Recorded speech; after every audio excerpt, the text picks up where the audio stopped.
J'aimerais vous poser une question, à savoir,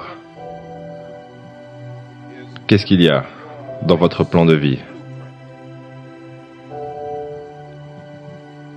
C'est la période la plus importante et la plus cruciale de votre vie. Car ce que vous faites maintenant, et ce que vous décidez maintenant, à cet âge, pourrait bien déterminer la direction que prendra votre vie. Chaque fois qu'un bâtiment est construit,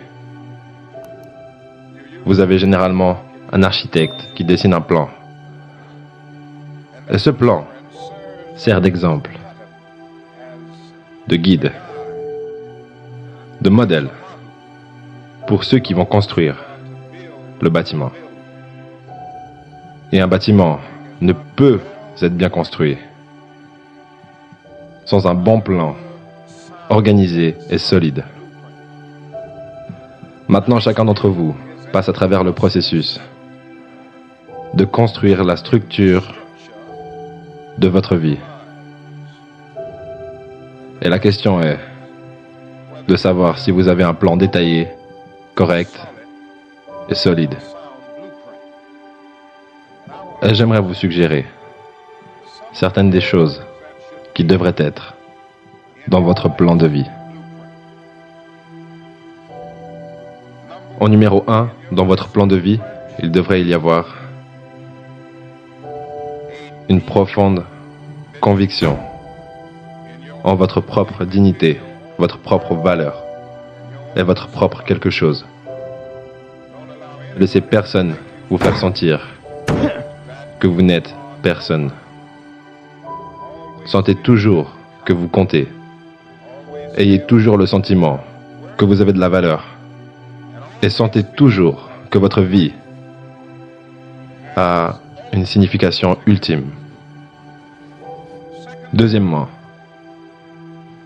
dans votre plan de vie, vous devez avoir comme principe de base la détermination d'atteindre l'excellence dans vos différents domaines d'activité. Vous allez décider au fil des jours, au fil des années, de ce que vous allez faire dans la vie, de ce que sera votre travail. Et une fois que vous aurez découvert ce que c'est, décidez-vous à le faire et à bien le faire.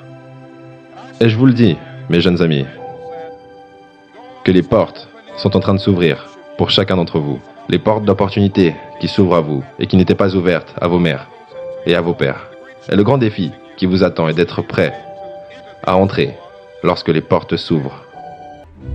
Dans une conférence en 1871, Ralph Waldo Emerson, le grand essayiste, a déclaré « Si un homme peut écrire un meilleur livre, ou prêcher un meilleur sermon, ou faire un meilleur piège à souris que son voisin, même s'il construit sa maison dans la forêt, le monde fera un chemin battu jusqu'à sa porte. » Cela n'a pas toujours été vrai, mais ça deviendra de plus en plus vrai. Et je vous encourage donc à travailler dur, à brûler l'huile de minuit. Je vous dirais, n'abandonnez pas l'école. Et je comprends toutes les raisons sociales pour lesquelles nous abandonnons souvent l'école. Mais je vous encourage, malgré votre situation économique critique, malgré la situation que vous êtes obligé de vivre si souvent, dans des conditions intolérables, restez à l'école.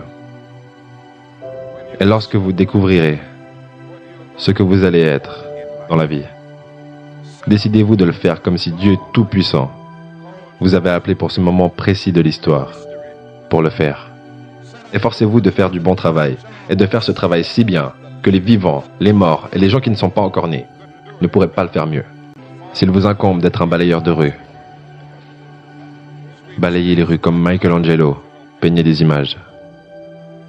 Balayez les rues comme Beethoven composait de la musique. Balayez les rues comme Leontine Price chantait devant le Metropolitan Opera. Balayez les rues comme Shakespeare écrit de la poésie. Balayez les rues si bien que tous les hôtes du ciel et de la terre devront faire une pause et dire « Ici vivait un grand balayeur qui balayait bien son travail ». Si vous ne pouvez pas être un pin au sommet de la colline, soyez un arbuste dans la vallée. Mais soyez le meilleur petit arbuste sur le flanc de la colline. Soyez un buisson si vous ne pouvez pas être un arbre. Si vous ne pouvez pas être une autoroute, soyez juste un sentier. Si vous ne pouvez pas être un soleil, soyez une étoile. Car ce n'est pas par la taille que vous gagnez ou que vous échouez. Soyez le meilleur de ce que vous êtes. La vie, pour aucun d'entre nous, a été facile. Mais nous devons continuer à avancer. Nous devons continuer. Si vous ne pouvez pas voler, courez. Si vous ne pouvez pas courir, marchez. Si vous ne pouvez pas marcher, rampez. Mais par tous les moyens, continuez d'avancer.